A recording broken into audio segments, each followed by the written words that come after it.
Oh my God. Hello and good evening. Do you know what? I just had this like phenomenal conversation. I just thought to myself, do you know what? I just wanted to kind of like pull over and just kind of just like air my thoughts, if I'm honest. Like, bit of a difficult day. I'm not even gonna lie, been a very difficult day. I did a video earlier, which I'm probably not gonna put out, where I talk about do you know sometimes when I'll say let's say the general population, I guess, when you feel you need to kind of like have some form of release, like something people will say, you know what, let's go for a drive, and just be an opportunity to get some fresh air and just kind of like think about the things you need to kind of get through, and it'll give you an opportunity to kind of exhale. Whereas when you're a driver, I was like, in my mind today, I was thinking being in the car is one of the worst places to be. Like one of the worst places to be, because you're with your thoughts all day long. And not only that, you're dealing with them, with the complexities with riders, with different personalities, characteristics, the things they're going through and all that type of stuff. And today I've had some not really difficult news as such, but it's been a difficult day by way of some of the stuff that I've had to process. So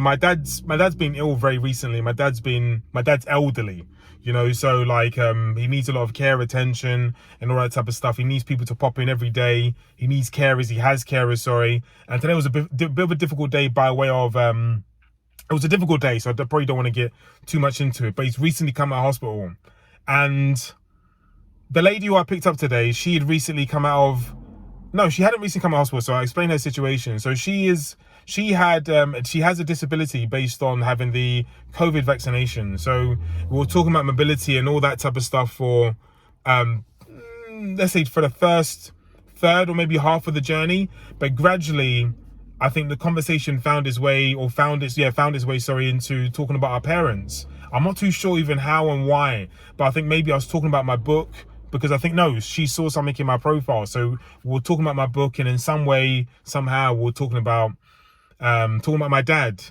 But with that, I kind of gave her a passage in my book where I was talking about, there was a girl I picked up once upon a time who was Portuguese, and she said that she had come back from Portugal, I believe. It's mad because there's details in my book we've actually forgot, so sometimes I need to go back and actually have a look.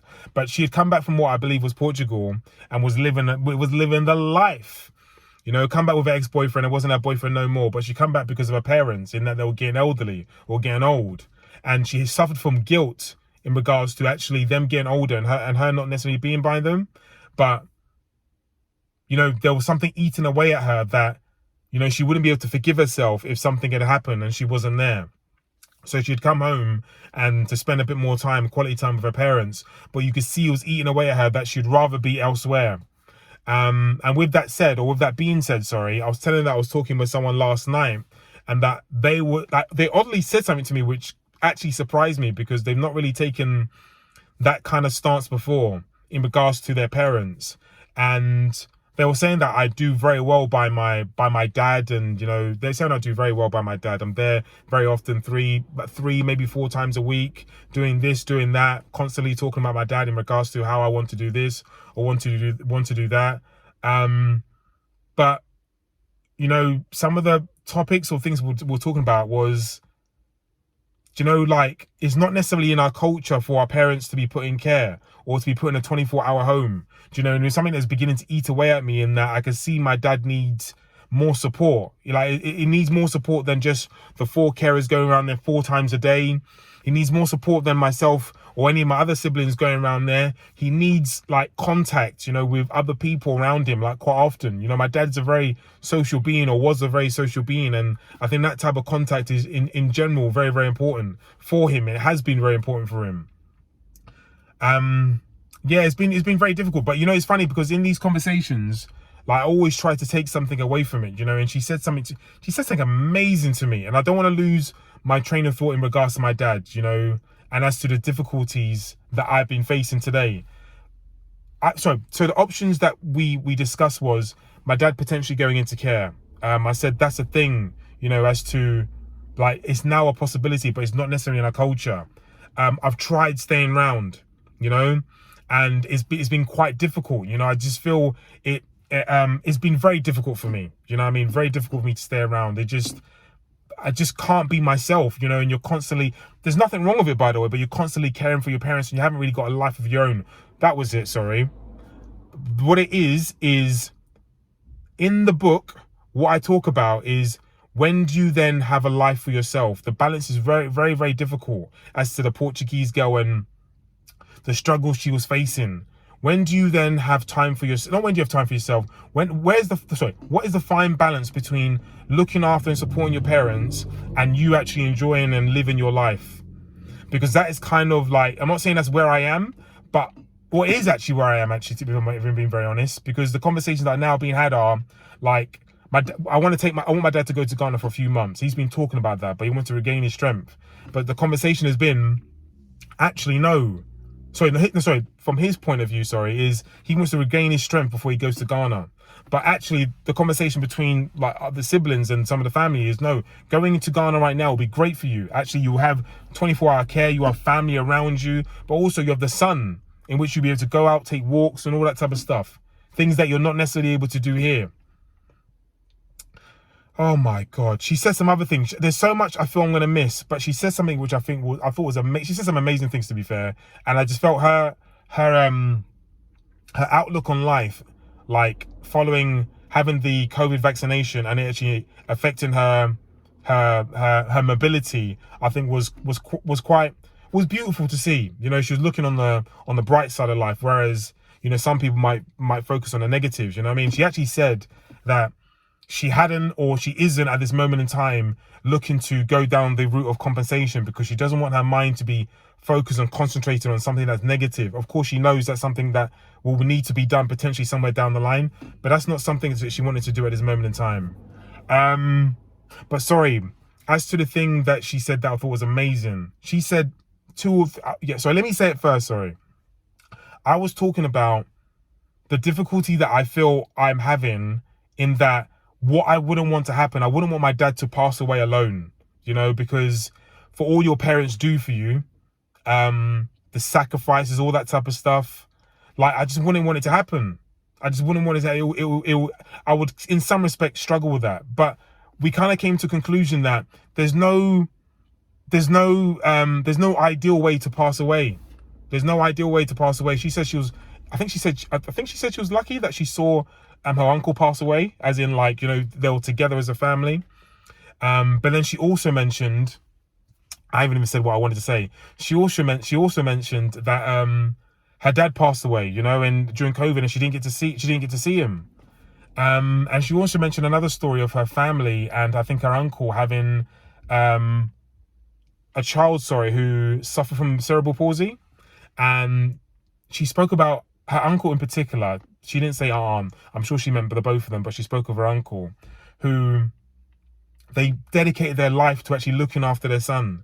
And it wasn't odd, but the outlook really surprised me. They said, the son passed away, unfortunately, I think a couple of years ago, but they said there was almost like, not a relief, but maybe I'm not even choosing the right words, but it was almost a relief that the son had passed away before them, because they wouldn't know what to do.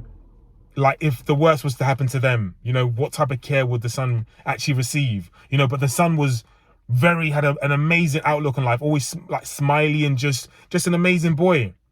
It was mad. But sorry, to the point, what she said, and I feel I'm going to forget like a right moron. She said, like, oh God, like almost like when you pass away, like there's a part of us that would want, you know, to be with our parents. You know, we don't want them to pass away alone. But she was saying, like, she didn't say it was a spiritual moment, but that passing is spiritual in some way, shape or form. And she said that, like, you don't know whether that person wants that moment to themselves. And it made me sit and think to myself, you really don't know. Like, my dad's become a very spiritual person, or become a bit more spiritual as he's got a little bit older. He, like, holds a Bible. I see loads of spiritual verses on his phone, you know, via an app on the iTunes store or wherever it is. Do you know? And you don't know whether they want that moment to themselves. You just don't know. You just don't know. But it's mad, because I talk about like these experiences like in the book, you know what I'm saying, as to meeting all different types of people. Today's been a mad difficult day, like dealing with shit away from my dad, then going to my dad's house and then having to deal with a lot of that. You know what I mean? And I took it away with me, you know what I mean? And I almost barked on the phone today, actually, at someone who anyway, I barked on someone down the phone. Mind you, I had good reason to, but I wouldn't have acted that way had I not been going through what I was going through. And then dealing with other passengers, 1 or 2 people beginning to like irritate me. The last thing I expected was to actually have her company and actually have that amazing conversation. It just made me just actually turn the app off and I said, I'm going to go home. I'm going to go home. I'm going to go for a walk, and hopefully like I look at things maybe a little bit differently today, or look at things maybe a little bit differently tomorrow. Because the one thing I said is that over the past 3, 4, even 5 years, I think in having the flexibility in the job, what you end up doing, the flexibility, you end up using that flexibility to support other people, whether it's my dad or helping other people, and it ends up taking a toll on your body and your mental state, but at the same time your finances. And it's mad. Honestly, it's crazy. But that push and pull as to like supporting your parents is crazy, you know what I mean? I sit there and I think to myself, like, really, I should go live with my dad, you know? But I've tried that and I've struggled. Really, really, really struggled.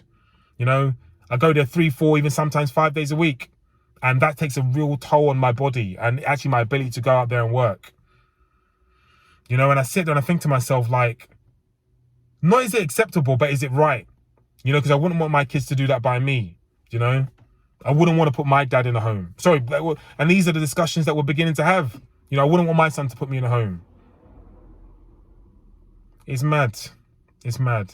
And I tried to take, like, learning points or takeaway points from it. She said I was very, you can see I'm very reflective, and says not everybody's like that. You can see you're really thinking as to what you're going through, and you're very open, which is like quite refreshing. I still don't know what I'm going to do. I feel in my heart, I've always wanted my dad to go to Ghana. Like, my dad's been here for 40, 50 years.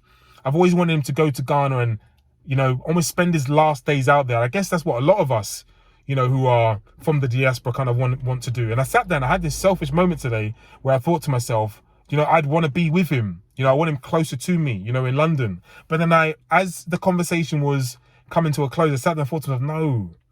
You know, she spoke of actually sometimes you kind of want that passing, that moment to yourself. You don't know, because it's very spiritual. And I thought to myself, no, like if he goes to Ghana, there'll be other family members there. Sun, potentially sea, good food. Do you know, he'll feel much better. Do you know? And that's not to say that I won't be in Ghana here and there. But at that end of your life, at that part of your life, you kind of want those moments to yourself. And I think it's important. So I can't be selfish in that respect. I can't be selfish, you know what I mean? I can't be selfish.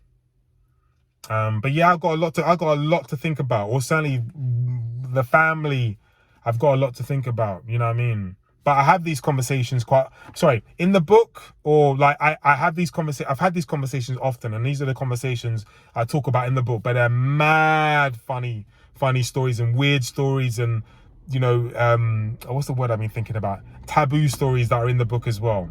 But I'm trying to think of what are the takeaway points from this. You know, I think I've got a lot more clarity as to what I think is right and what I think is, you know, what I think is right, but at the same time understanding my limitations. There's only so much I can do. You know, someone said to me yesterday, you know, you've got to live your life as well. And it's mad because I say that and I kind of like, I'll not summarize, but I'll come to an end as to, in the book, I think I was speaking from an easier place as to it's easier to, I felt it was easy, like the finding the solution was easier as to, you know, whether you live your life for yourself or for your parents, you know, and supporting them in their latter days, you know, in their latter days. I think there definitely needs to be some form of support mechanism, but you know, that balance, you know, I was talking about it being a really fine balance, and I feel I've given a lot, but I'm struggling with the idea whether I've given as much as I can, you know. But with that, you know, comes real consequences. I don't make money. I don't make money, and it feels crazy that you're thinking about money over your parents.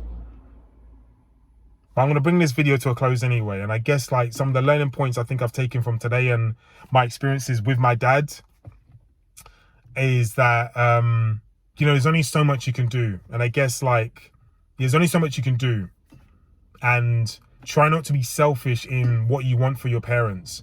You know, try to do the best by them. Yeah, really try to do the best by them. You know what I mean? In an ideal world, what I would like is to be closer to my dad, but what I think should happen, sorry, you can't think for other people. You can't do things for other people. People got to want these things. There's a moment in time my dad feels he's not ready to go to Ghana because he feels not strong enough. But I feel it'd be great for him to go to Ghana. And even if I'm not close to him, I think it'd be great if, I'm speaking about myself and what my wants. But I think you get my point. You know what I mean? If I don't necessarily need to be by him, I think I don't necessarily need to be by him at this stage of his life. I guess for as long as he's happy, or he's at his happiest, or will be at his happiest, and he's getting the best care and attention, I think that's the most important thing. You know what I mean? I spent enough time with my dad, got lifelong memories, you know what I mean? I don't even know where the book is, but I've got a book which I've spoke about him and spoke about his experiences and all that type of stuff. So there's a part of me that is content. You know what I mean? It's been a really difficult day, actually. It's 8:15 now. What's the date today? I think it's like the 29th or 30th of June. Not too sure when I'm going to put this out, but I'm sure I'll be out a week or so after. Yeah. You know? Yeah. Enjoy. Take care. Enjoy your evening. Enjoy your morning, whatever it is. But look after yourselves and look after your parents. Look after yourself and each other.